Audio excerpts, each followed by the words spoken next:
In-depth sports coverage from The Athletic is now just £1 a month with an introductory offer. See the link in the description to sign up.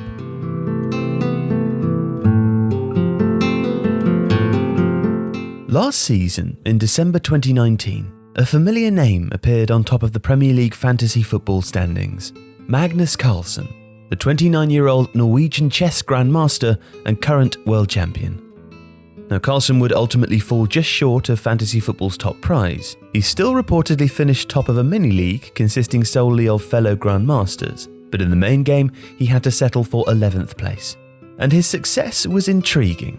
On the one hand, of course, the Mozart of chess should make a formidable fantasy football manager. On the other hand, though, it's not entirely clear why that should be so logical or where the overlap in skills actually occurs. Carlsen is a self-deprecating character, particularly for someone quite so gifted, and he's quick to wave away any attention garnered by his fantasy football success or any attempts to link it with his prodigal chess talent. In fact, he speaks with the air of a plucky layman. Even if you are good, which I don't claim to be, he told The Guardian's Sean Ingle in January 2020, you also need to be extraordinarily fortunate to be first overall. And he's right, but it also helps to have an insatiable appetite for data.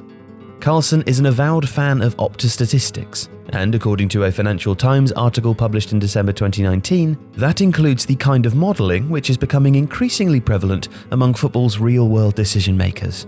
And he's also a genuine fan of the sport itself. Those two passions, filtered through his once-in-a-generation mind, equip him with not only the many terabytes of information required to judge form and past performance, but also the required recall to make properly informed decisions about team selection and transfers.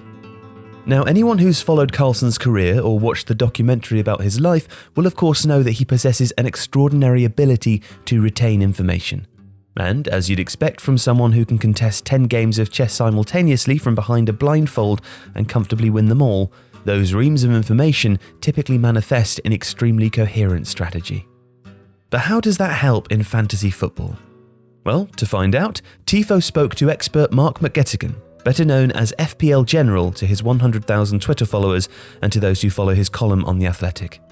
During the season, Mark's weeks always begin the same way. He watches full 90-minute reruns of Premier League matches, looking for the kind of subtle hints that most fans miss. I switch off the commentary and make my own notes. It's only after I watch the game that I go back to the stats to see if they match up with what I've seen. And what is it that he's trying to find? Little things that don't show up in the stats, he says. Let's say Matt Doherty swings a ball into Raul Jimenez, and Jimenez scores, but Adama Traore was right behind him. If Jimenez had missed the header, Traore would have had a chance to score. Corners are also important, he stresses. Instead of just watching the flight of the ball and the aerial tussle to meet it, he's noticing which players are being targeted, where the delivery is being aimed, and which players are just being used to block the defenders and the goalkeeper. In other words, micro detail. Magnus Carlsen is a hobbyist FPL manager rather than a full-time professional, so it's doubtful whether he could follow quite the same routine.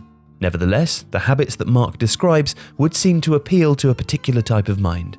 And in this case, that's a mind that retains complex detail with highly unusual clarity, providing what should logically be a fantastic advantage. Mark also has another theory, believing that one of the reasons why such personality types prosper in fantasy football is because they aren't afraid to be different and aren't overly influenced by the behaviour of other people. They're not swayed by conventional thinking. Mark cheerfully concedes that he's unlikely to ever actually win FPL, describing himself as too conservative. His observation, though, is that people like Magnus Carlsen are more likely to put themselves in a position to win by virtue of their individualism. They might, for instance, pay more attention to player ownership percentages and to the general trends within the game, and then position themselves in a counterintuitive way in pursuit of bigger gains. And there are examples of Carlsen doing exactly that. In late September 2019, he made waves on Reddit when users noticed that he'd sold Mohamed Salah, who had 3 goals and an assist in his last 3 Liverpool games, and replaced him with Son Heung-min, whose struggling Tottenham had just lost to Leicester. And on the final day of the same season, with a deficit to make up, he also transferred in 18-year-old Everton defender Jared Branthwaite, who'd only started his first Premier League game for the club 6 days before.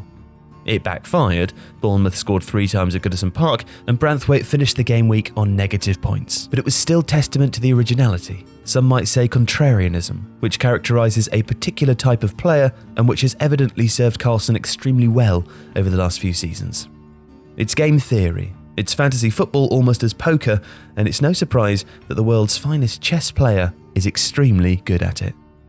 The Athletic is in-depth sports coverage that helps fans see the game from every angle. And Tifo is delighted to be able to offer full access to The Athletic now for just £1 per month. See the link in the description for details of this introductory offer. For football fans, that's access to the writing of journalists dedicated to your team, plus David Ornstein, Phil Hay, Daniel Taylor and many more. Not to mention over 400 full-time writers offering inside access and independent analysis of every team that you follow across every league that you care about.